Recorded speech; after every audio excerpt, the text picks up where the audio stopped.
1 Samuel capítulo 25, nós estaremos aprendendo um pouco mais desse texto e acredito que muitas coisas mudarão na vida de cada um de vocês, como tem mudado na minha vida a partir desse texto. Mulheres que seguram as pontas. Nesta mensagem eu estarei dando continuidade à anterior, mulheres que seguram as pontas como Abigail. Nós aprendemos na mensagem anterior que é dever dos pais viver e ensinar os filhos a viverem corretamente, orientando-os sobre a importância do casamento, preparando-os para os desafios da vida conjugal. Toda vida conjugal, todo relacionamento conjugal tem os seus desafios. E os pais precisam orientar seus filhos para que os filhos possam desfrutar da felicidade familiar. Tudo leva a crer que o pai de Abigail não teve esse cuidado, mas a deu em casamento a um homem rico chamado Nabal, um homem tolo. Vimos que Abigail era inteligente e bonita, enquanto que Nabal era grosseiro e mau. Um contraste considerável. Mas aprendemos também que Abigail sabia como proceder com um contraste conjugal. Destacamos os versículos 9 a 17, que nos apresenta principalmente, no versículo 17, que Nabal, por ser tão mau, ninguém conseguia conversar com ele. Ou seja, não havia diálogo com este homem. Nem mesmo sua esposa conseguia dialogar com ele. Recapitulando, Davi protegeu os trabalhadores de Nabal enquanto estes tosqueavam as ovelhas na região de Carmelo. E aqui eu quero abrir um parênteses. Não expliquei isso na mensagem anterior. Não confunda a aldeia de Carmelo com o Monte Carmelo, onde Elias enfrentou os profetas de Baal, que está registrado no primeiro livro dos Reis, capítulo 18. Carmelo aqui é a aldeia pertencente à região de Judá. Isso eu falei na mensagem anterior, que Carmelo é uma aldeia, ou era uma aldeia pertencente à região de Judá. Então, depois de alguns dias, Davi e seus soldados serviram de segurança para os tosqueadores de Nabal por 24 horas por dia. Durante 24 horas por dia, Davi e os seus soldados protegiam os tosqueadores de Nabal.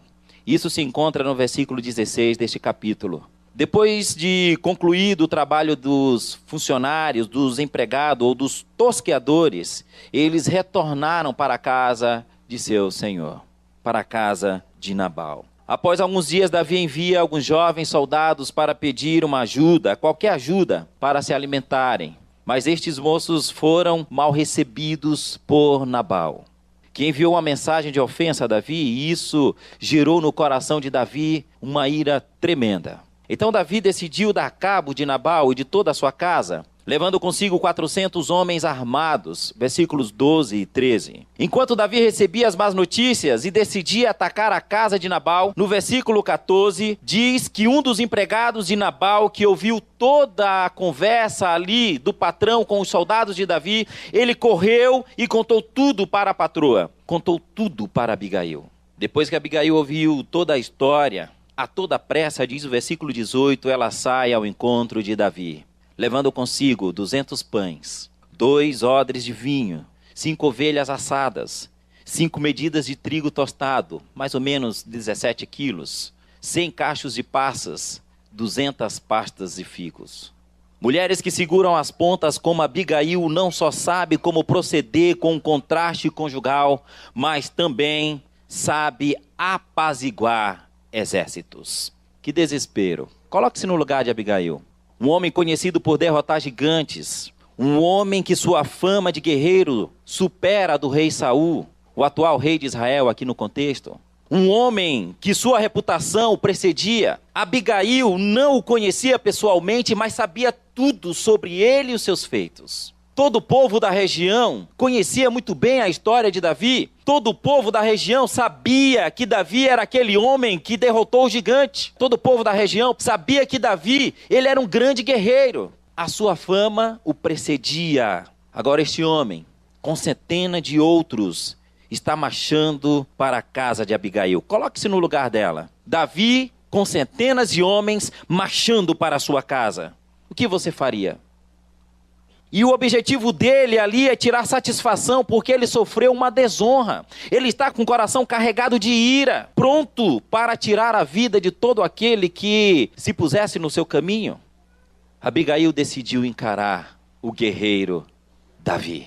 Alguns dias atrás, estivemos estudando o poder da humildade, baseado no livro de 2 Reis, capítulo 1, versos 1 a 15. Eu acredito que alguns devem lembrar. Essa narrativa conta a história do rei Acasias enfrentando o profeta Elias. E também relata a atitude de 3 capitães, cada um com 50 soldados, que receberam ordens para prender Elias. Homens enviados, armados, preparados para prender o homem de Deus. Dos 153, 102 morreram queimados. Mas o capitão do 3º grupo, ele com os seus 50, foi poupado. Por quê? Por causa da sua humildade. Quando eu olho para a história desta mulher, praticamente sozinha, ela teve a coragem de encarar Davi e os seus 400 homens. Eu percebo que ela superou aquele capitão de 2 Reis. Ela era inteligente, diz o texto, por isso sabia que a humildade precede a honra. Abra aí a sua Bíblia em Provérbios, capítulo 18, e veja o que diz os versos 11 e 12. Provérbios, capítulo 18, versículos 11 e 12. Quando eu olho para esses 2 versos, parece que eu estou vendo aqui a história deste casal. O versículo 11 diz que o rico pensa que a sua riqueza o protege como as muralhas altas e fortes em volta de uma cidade. Mas o versículo seguinte diz que a pessoa orgulhosa, ela estará a caminho da desgraça. No entanto, a humilde é respeitada. A pessoa humilde é honrada. A pessoa humilde é reconhecida. A pessoa humilde é respeitada. Veja o que Abigail fez. Voltemos ao texto anterior, capítulo 25, 20 a 27. Versículo 20. Enquanto ela ia montada no jumento, encoberta pela montanha, Davi e os seus soldados estavam descendo em sua direção. E ela os encontrou. Diz o versículo 21. Davi tinha dito consigo mesmo: de nada adiantou proteger os bens daquele homem no deserto, para que nada se perdesse. Ele me pagou bem com mal. Deus me castigue e o faça com muita severidade, caso amanhã pela manhã eu deixe vivo um só do sexo masculino de todos os que pertencem a Nabal. Versículo 23. Quando Abigail viu Davi, desceu depressa do jumento e prostrou-se diante de Davi, rosto em terra. 24. Ela caiu aos seus pés e disse: meu senhor, a culpa é toda minha. Por favor, deixa a tua serva lhe falar. Ouve o que ela tem a te dizer. Meu senhor, não deis atenção àquele homem mau, Nabal. Ele é insensato, conforme o seu nome significa. E a insensatez o acompanha. Contudo, eu, tua serva, eu não vi os rapazes que o Senhor enviou. 26. Agora, meu senhor, juro pelo nome do Senhor e por toda a vida que foi o Senhor que o impediu de derramar sangue e vingar-se com tuas próprias mãos. Que teus inimigos e todos os que pretendem fazer-te mal sejam castigados como Nabal. E que este presente que esta tua serva trouxe ao meu Senhor seja dado e aos homens que o seguem.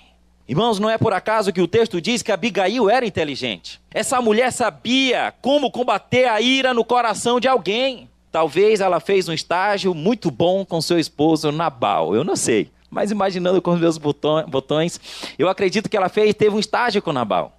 Então, quando a gente olha para esse texto e observa esses detalhes, essa mulher tinha muita inteligência. O texto diz que ela era inteligente. E ela sabia realmente como combater a ira no coração de um homem.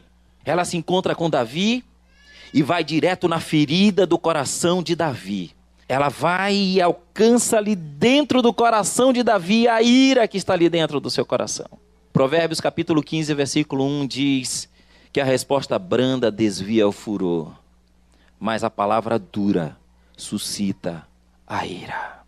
No capítulo 16 de Provérbios, versículo 14, diz que quando o rei fica com raiva, há perigo de morte. Mas o sábio sabe como acalmar o coração do rei. O versículo 21 do mesmo capítulo de Provérbios, capítulo 16, diz: quem tem o coração sábio é conhecido como uma pessoa compreensiva. E quanto mais agradáveis as suas palavras, mais você consegue convencer os outros. Nova tradução, linguagem de hoje. Essa mulher inteligente, ela sabia como contornar a situação. Com a sua palavra branda, com a sua humildade, ela contorna a situação. Abigail realmente, ela rouba a cena e ela muda a história. Abigail utiliza as seguintes estratégias. Eu gostaria de trabalhar uma por uma, mas o tempo não nos permite. Mas observe o que o texto nos traz de informação. Abigail utiliza a seguinte estratégia. Primeira estratégia, ela humilha-se aos pés de Davi, versículos 23 e 24. Segunda, ela assume a responsabilidade da família, ela assume a culpa, versículo 24. E ela reforça que a culpa é dela lá no versículo 28. Ora, Abigail não fez como a gente encontra o relato no começo, no princípio, lá em Gênesis. O Senhor vai à presença de Adão e de Eva. E quando o Senhor conversa com Adão, ele diz: Adão, o que você fez? E Adão diz: não, Senhor, não foi eu, foi a mulher que tu me deste. O Senhor vai conversar com Eva, e Eva diz: não, Senhor, a culpa não é minha, foi a serpente. Mas essa mulher, diante deste rei, desse ungido do Senhor, que ainda não havia assumido o trono de Israel, mas já estava prometido a ele este trono, ela chega na presença do rei, ela chega na presença de Davi, e ela assume a responsabilidade, ela assume a culpa. Meu Senhor, é tudo culpa minha. Ela não jogou a culpa no marido, ela não jogou a culpa nos funcionários, ela não jogou a culpa na situação, ela assumiu a culpa, ela assumiu a responsabilidade. Quantas mulheres começam a jogar a culpa no marido? Quantos esposos jogam a culpa na esposa? Tá vendo esse menino aí? Ele é assim porque você o mima. Mas o pai não toma atitude de sacerdote do lar. Sabe por que a tua filha é assim? Porque você não educa. A educação é responsabilidade do casal. Não é da esposa, não é do marido, mas é responsabilidade mútua. Senhor, foi a mulher que tu me deste. Senhor, foi Satanás que fez isso, foi a serpente. Abigail assume a responsabilidade e reforça isso. Tanto no versículo 24 ela declara, como reforça no versículo 28. Terceira estratégia, ela não esconde as dificuldades que possui no relacionamento conjugal diante da autoridade ungida por Deus. Versículo 25. Quantos casais escondem as dificuldades conjugais? Você olha, parece ser o casal perfeito, parece ser a família perfeita, e você conversa, tenta encobertar, jogar tudo para debaixo do tapete. Nós somos falhos, limitados. Eu costumo dizer que a Karine e eu, nós não somos perfeitos, nós temos as nossas dificuldades, nós temos as nossas diferenças, mas a gente aprendeu como conviver e como tratar isso.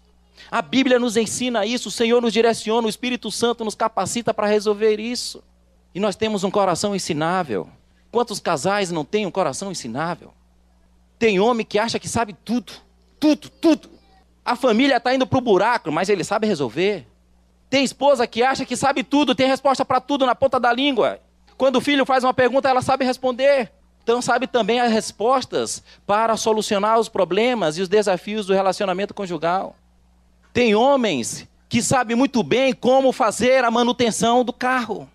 Surgiu um barulhinho ali, eu vou ter que resolver esse problema. Já sabe até qual é o problema. E constantemente faz revisão, mas não revisa o casamento.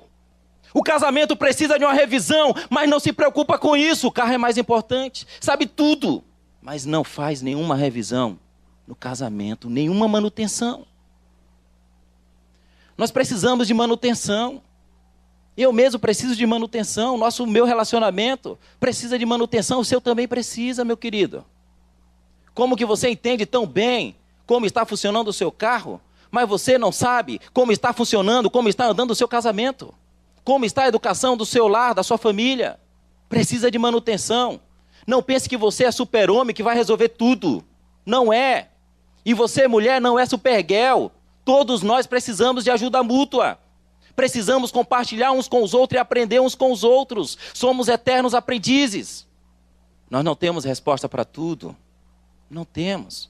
Mas temos que ter a humildade de assumir responsabilidades e até mesmo a culpa, se preciso for. Se o casamento não está indo bem, se o relacionamento conjugal não está indo bem, o relacionamento familiar não está indo bem, assuma responsabilidades. Essa mulher, ela assumiu a responsabilidade. E se nós olharmos aqui, vamos dizer, por que ela fez isso? A culpa é de Nabal. Mas ela e Nabal são uma só carne. Eu não sei por que alguns casais não entendem que são uma só carne. O sofrimento dela é sofrimento dele. O sofrimento dele é sofrimento dela. Os problemas dele é problema dela. Os problemas dela é problema dele também. Mas é mais fácil acusar e mostrar o erro do outro do que assumir responsabilidades. Ela não esconde as dificuldades que possui no relacionamento conjugal diante da autoridade ungida por Deus. Davi já havia sido ungido por Deus. E ela não esconde. Às vezes a gente quer esconder as dificuldades do relacionamento conjugal diante da autoridade que Deus constituiu sobre nossas vidas. Nós queremos esconder, escondendo e vai escondendo. Sabe o que acontece? Quando estiver no buraco a gente vai pedir socorro, aí é tarde demais. Nós temos que fazer constantemente revisão do relacionamento conjugal e dar manutenção. Isso é importante. Se você não revisa o seu veículo, se você não faz manutenção dele, ele vai se quebrar. E pode ser que, dependendo da situação, terá perda total. Se você não revisar o seu casamento e dar manutenção, ele pode se quebrar. E talvez pode dar perda total. Isso é muito sério. Por que ser um expert em alguma área e não ser humilde para aprender em outra área? Abigail usa como quarto ponto, quarta estratégia. Ela reporta a autoridade maior e justa, Deus, para que a injustiça não seja cometida pela autoridade menor e falha, que é Davi. Versículo 26. Davi era a autoridade constituída por Deus, mas ela reporta-se à autoridade maior, que é o Senhor. Para que Davi não cometa falhas, ele é falho, como todos nós somos. Mas Deus é infalível. A quinta estratégia, ela apresenta o presente que trouxe a Davi e a seus soldados. Versículo 27. Deixa aí 1 Samuel marcado, capítulo 25. E vamos voltar lá em Provérbios, capítulo 18. Provérbios, capítulo 18. Abigail diz: Senhor, olha o presente que eu trago para você. Receba e compartilhe com os seus soldados. Provérbios 18, 16 diz, nova tradução, linguagem de hoje: se você quer falar com alguém importante, então leva um presente e será fácil. Quer falar com alguém importante? Leva um presente e será fácil. Ela sabia disso. Ela leva presentes a Davi. E esses presentes, automaticamente, abrem portas. E se você observar a estratégia dela, o presente foi à frente. Ela disse para os seus servos, porque era muita coisa, ela colocou sobre os jumentos e disse: vão à frente que eu vou logo atrás. Mas eu vou bem próximo de vocês. Eu não vou me distanciar de vocês. Vão à frente. A primeira coisa que Davi vê, os presentes. A comida, as uvas, as pastas. Ele vê tudo. O assado. E depois chega Abigail. Que mulher inteligente. Sexta. Ela roga o perdão de Davi e relembra a promessa de Deus de dar o trono de Israel a Davi. Versículo 28. Ela roga o perdão de Davi. E ela traz à memória de Davi a promessa de Deus que lhe daria o trono de Israel. Que coisa tremenda. Me perdoe. Me perdoe. Lembra que o Senhor prometeu a você o trono de Israel? O que o Senhor promete, Ele cumpre. Lembra que Ele prometeu o trono de Israel? Olha a estratégia seguinte. Cautelosamente, esta é a sétima, cautelosamente leva Davi a refletir sobre a sua condição de perseguido. Tendo a vida protegida por Deus, e que seus perseguidores são entregues nas mãos de Deus. Versículo 29. Que sabedoria, que sabedoria. Davi estava fugindo de Saul. Davi estava sendo perseguido por Saul. E Deus tomava as dores de Davi. Deus protegia Davi. E agora Davi, de perseguido, passa a ser perseguidor. Davi estava sendo procurado para ser executado pelo rei Saul. Mas agora Davi está indo executar Nabal. E ela, cautelosamente, traz essa situação à mente de Davi. 8ª, ela declara a fidelidade de Deus na vida de Davi e incentiva Davi a olhar para o futuro numa condição de não se arrepender e nem ter remorsos de haver matado sem razão ou por ter vingado a si mesmo, pois a vingança pertence a Deus. Então finaliza com um apelo para que ele não se esqueça dela quando estiver assentado no trono real. Versículos 30 e 31. Realmente, esta mulher merece aquilo que dizem lá no Nordeste. Merece tirar o chapéu para ela. Que sabedoria. Uma sabedoria tremenda. Depois de tudo isso, olha o que Davi declara. Versículo 32. Davi diz a Abigail: bendito seja o Senhor, o Deus de Israel, que hoje a enviou ao meu encontro. 33. Seja você abençoada pelo seu bom senso e por evitar que hoje eu venha derramar sangue e me vingue com minhas próprias mãos. 34. De outro modo, juro pelo nome do Senhor, o Deus de Israel, que evitou que eu lhe fizesse mal. Se você não tivesse vindo depressa encontrar-me, nenhum só do sexo masculino pertencente a Nabal teria sido deixado vivo ao romper do dia. 35. Então Davi aceitou o que ela havia lhe trazido e disse: vá para a sua casa em paz. Ouvi o que você disse e atenderei o seu pedido. Esta mulher volta em paz para casa. Davi garantiu que não faria mal algum à sua família.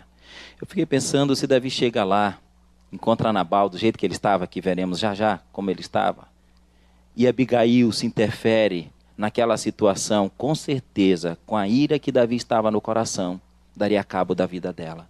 E de qualquer um outro que tentasse intervir na situação. Ele estava cego de ira, de raiva.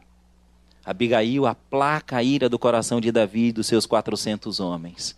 Essa mulher apazigua este exército e retorna para casa em paz.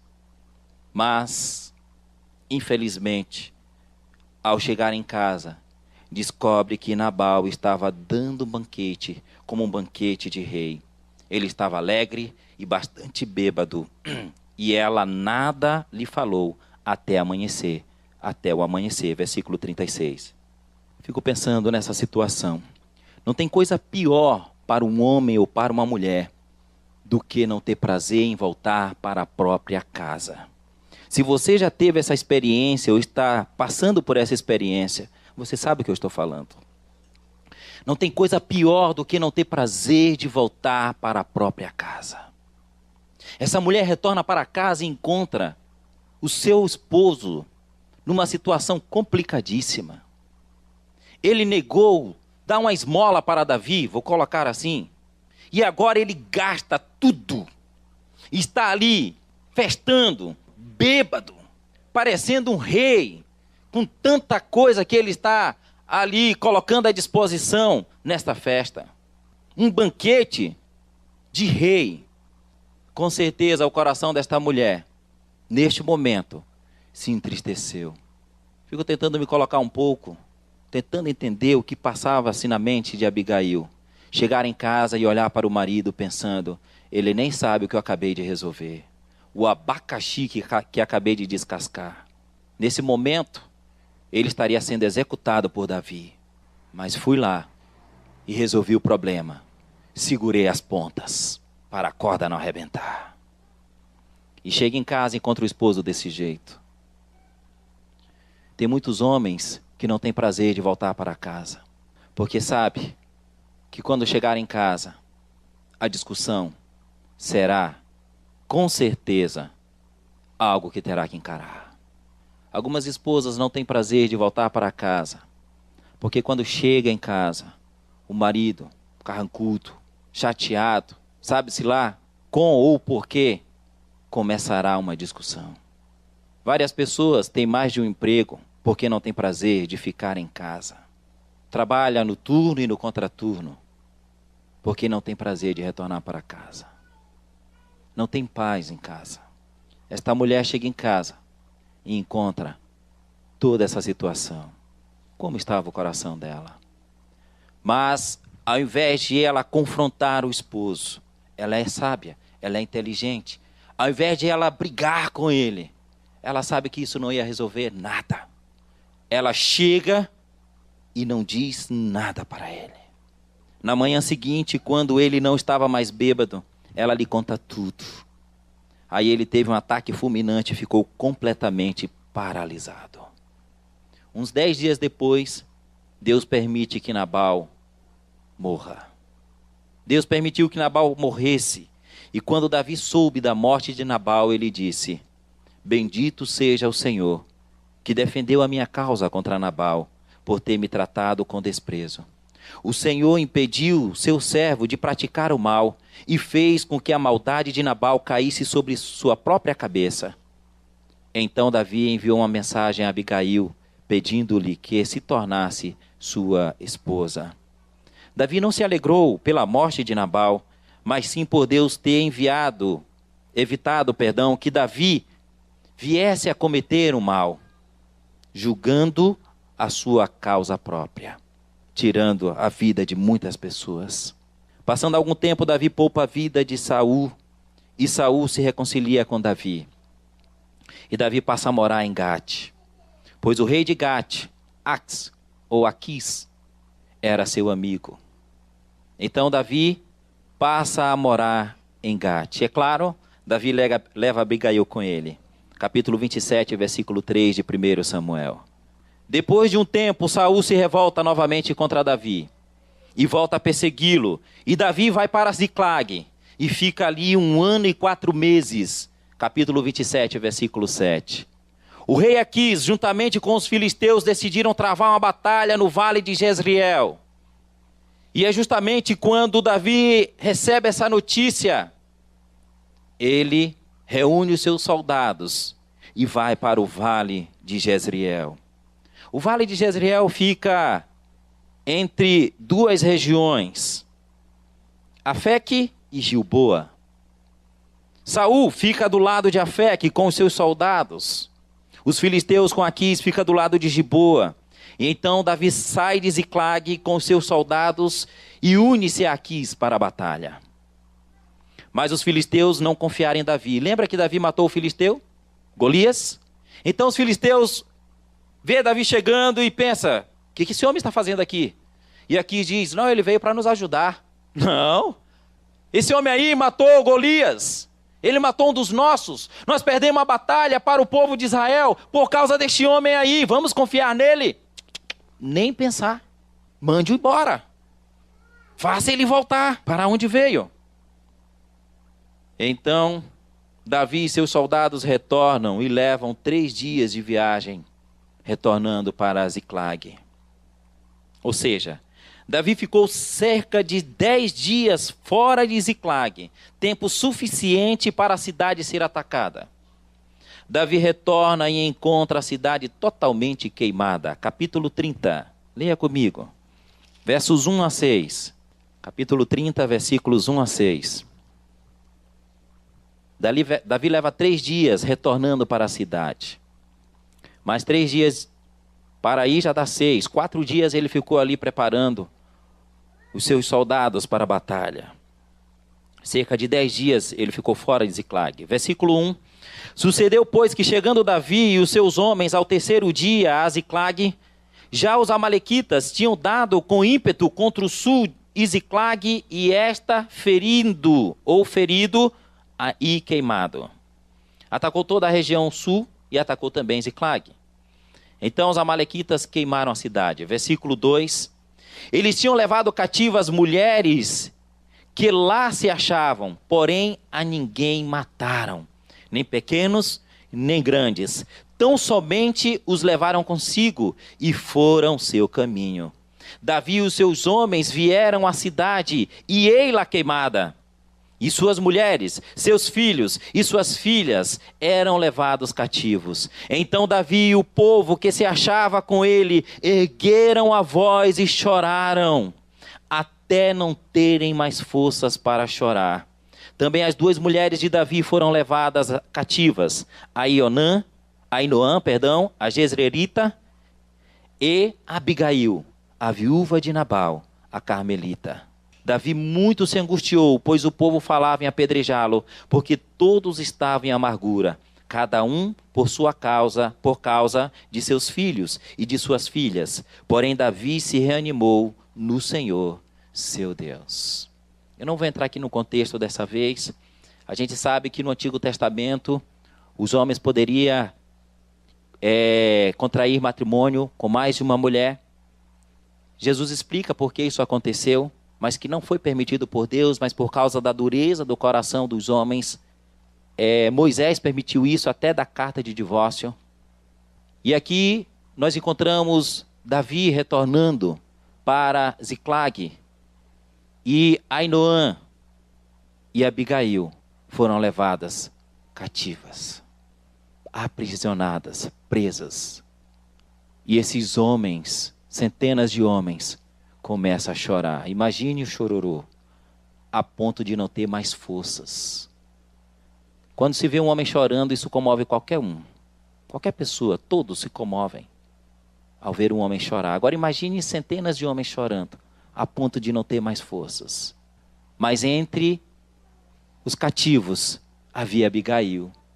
Irmãos, o texto não entra em detalhe, mas pela experiência de Abigail eu tenho certeza que essas mulheres e seus filhos foram poupadas, porque houve alguma intervenção, não só divina, mas humana também. Humana também. Porque quando a gente verifica o capítulo 26, aonde Davi chegava, ele matava todos. Homens, mulheres e crianças, para não deixar testemunha. Diz lá o texto. Foi justamente por isso que Davi não pôde construir o templo, porque tinha muito sangue nas suas mãos. E Deus disse para Davi: Davi, você não tem condições de construir o templo. Não permitirei isso, mas o teu filho construirá. Salomão, você derramou muito sangue, não permitirei isso. Aonde Davi passava, ele destruía tudo com os seus soldados. Esses homens poderiam ter se vingado de Davi e ter matado todos também. Mas alguma coisa aconteceu, que eles pouparam essas mulheres e seus filhos. E o texto menciona que ali estava Abigail. Que coisa tremenda. Eu acredito que essa mulher, além de ter enfrentado, apaziguado o exército de Davi, aqui novamente ela está diante de um outro exército, um exército mau, que deixa até o colega, um soldado, para trás. Como narra aí o texto, um pouco mais à frente. Eles deixaram porque ele estava doente. Como eles eram maus, eles deixaram ele morrer às mínguas. Mas Davi o encontra, cuida dele, trata-o, alimenta-o. E este homem passa a ser aliado de Davi. E passa todas as coordenadas do exército. E Davi chega ali aonde eles estavam acampados.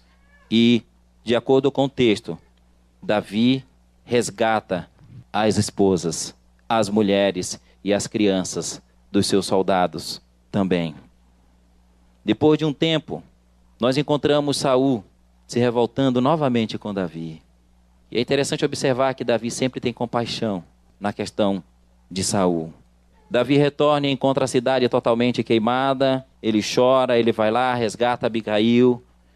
E além de ter sua casa queimada, esta mulher, eu entendo que ela continuou firme e forte, com toda a sua sabedoria e toda a sua ousadia. Eu quero concluir com um texto que, quando olho para a história de Abigail, eu sempre lembro desse texto. Provérbios capítulo 31. Provérbios capítulo 31. Eu estarei lendo na Nova Tradução Linguagem de Hoje, alguns textos eu li na NVI. Mas Provérbios 31, versículo 10. Abigail era uma mulher sábia, e esse texto de Provérbios fala dessa mulher sábia, da mulher virtuosa. Diz o versículo 10 de Provérbios 31, como é difícil encontrar uma boa esposa. Ela vale mais do que pedras preciosas. O seu marido confia nela e ela nunca ficará pobre. Em todos os dias da sua vida, ela só lhe faz o bem e nunca o mal. É forte, respeitada e não tem medo do futuro. Fala com sabedoria e delicadeza. Ela nunca tem preguiça e está sempre cuidando da sua família. Os seus filhos a respeitam e falam bem dela, e o seu marido a elogia. Ele diz, muitas mulheres são boas esposas, mas você é a melhor de todas. A formosura é uma ilusão e a beleza acaba, mas a mulher que teme ao Senhor Deus, será elogiada. Versículo 31. Deem a ela o que merece por tudo que faz e que seja elogiada por todos. Reconhecimento. Que seja reconhecida por todas. Abigail, milhares de anos depois, está sendo lembrada nesta noite.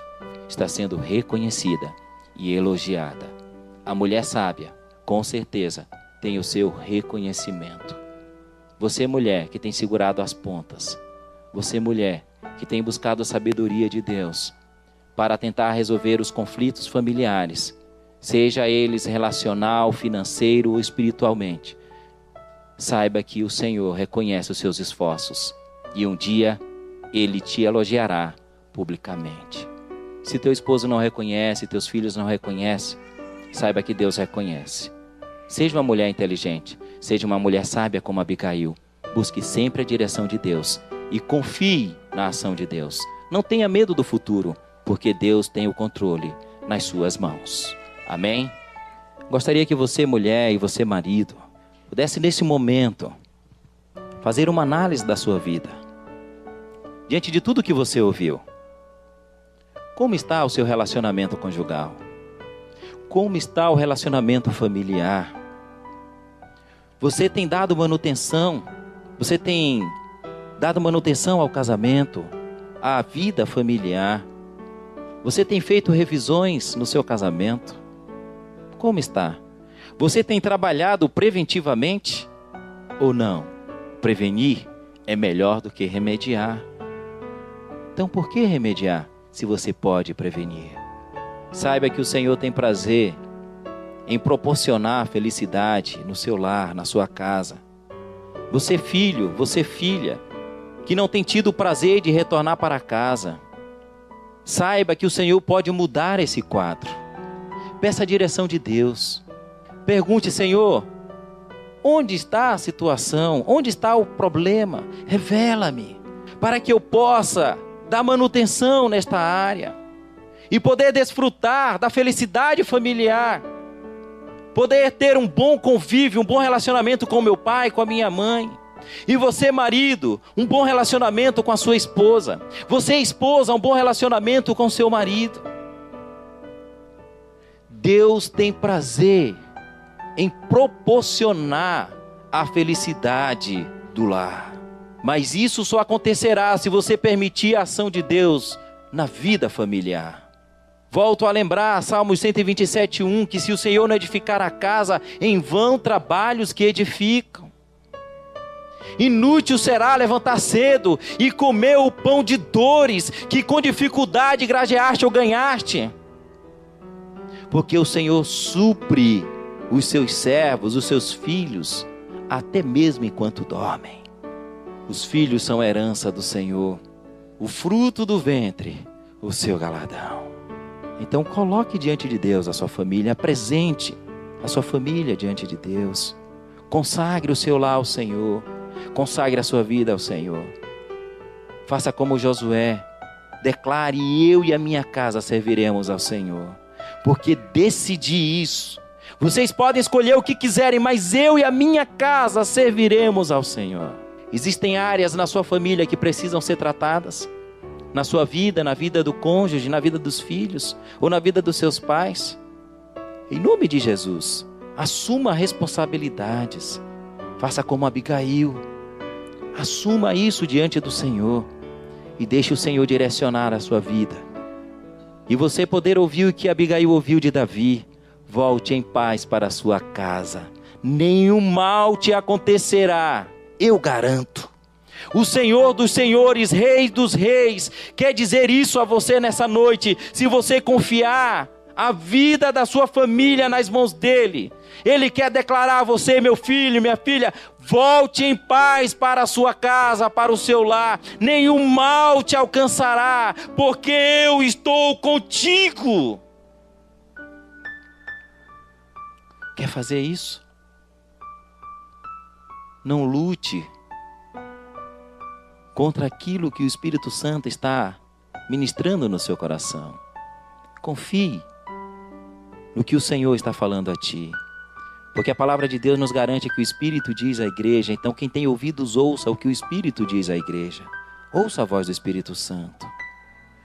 Eu quero orar pela sua vida. Mas você precisa consagrar o seu lar ao Senhor. Você precisa confiar em cada cômodo do relacionamento familiar nas mãos do Senhor. Você precisa deixar que Ele faça essa manutenção. Que Ele faça um check-up na sua família. E mostre quais áreas você precisa cuidar. Você precisa trabalhar. Que você precisa deixar Ele como técnico, o mecânico, a pessoa que sabe como funcionam as engrenagens, resolver isso através da tua palavra, da tua permissão, meu querido, minha querida. Ele não agirá se você não permitir. Se você entendeu isso, e o Senhor já está trabalhando na sua mente e no seu coração, que áreas você deve colocar diante dele, em nome de Jesus. Em nome de Jesus, consagre o seu lar e a sua família ao Senhor. Permita que Ele venha cuidar dessas áreas na sua família. É relacionamento com os filhos? Coloque diante de Deus. É relacionamento com os pais? Coloque diante de Deus. É com a esposa, é com o marido? Em nome de Jesus, confie isso nas mãos do Senhor. Ele é poderoso. E Ele sabe muito bem como tratar essas áreas. Então, em nome de Jesus, se você entendeu e o Senhor já está revelando ao seu coração, e eu creio nisso, então coloque-se em pé. Eu vou orar por você. Não precisará sair do seu lugar. Aí onde você está, só posicionar-se, só colocar-se em pé. Nós vamos orar agora, em nome de Jesus. Confie no Senhor. Dê esse passo de fé. Encare o exército do inimigo. Se o inimigo coloca dúvidas na sua mente, assuma responsabilidades. E diga sim para o Senhor. Não ouça a voz do inimigo, só a voz de Deus. E é a voz do Senhor que está falando ao seu coração. Nenhuma outra voz tem liberdade nesta noite aqui, a não ser a do Espírito Santo. Em nome de Jesus. Senhor dos senhores, Rei dos reis. Nosso Pai, nosso Senhor. Diante de Ti, nós queremos apresentar as nossas vidas. Nos colocamos na Tua presença, confiando cada área, cada cômodo do nosso lar, da nossa família, em Tuas mãos. Senhor, faça a manutenção necessária, seja no relacionamento conjugal, seja no relacionamento do filho para com a mãe, da filha para com o pai, seja qual for a área, Senhor. Eu não sei quais áreas estão sendo postas diante do Senhor, mas o Senhor sabe cada uma delas. Que esta pessoa que está nos ouvindo agora, em nome de Jesus, possa confiar o lar, a família em Tuas mãos. Se há alguém que não tem tido o prazer de retornar para casa, em nome de Jesus, lance isso por terra, Senhor. Coloque o desejo neste coração de ter a alegria de voltar para casa, o desejo de estar em família e desfrutar do convívio familiar. Não permita que o inimigo venha interferir no relacionamento desta família. Mas, Pai, que só o Teu Espírito Santo, que é a unção da parte do Senhor, possa estar ministrando sobre estas famílias que neste momento se apresentam ao Senhor. Graças Te damos, Senhor, porque sabemos que o Senhor não nos desampara, mas cuida de nós todos os dias das nossas vidas. Somente o Senhor tem poder e liberdade para trabalhar no seio da nossa família. Por isso, Pai, nós a consagramos a Ti, porque sabemos que aquela família, aqueles que estão em Tuas mãos, nada os arrebatará. Por isso, Pai, trabalhe em toda e qualquer área que o Senhor desejar, no nosso lar, na nossa casa, na nossa família. Nós dedicamos ao Senhor, separamos, consagramos ao Senhor e fazemos isso na autoridade e no nome do nosso Senhor e Salvador Jesus Cristo. Por isso, Pai, em nome de Jesus assim fazemos. Amém, Senhor.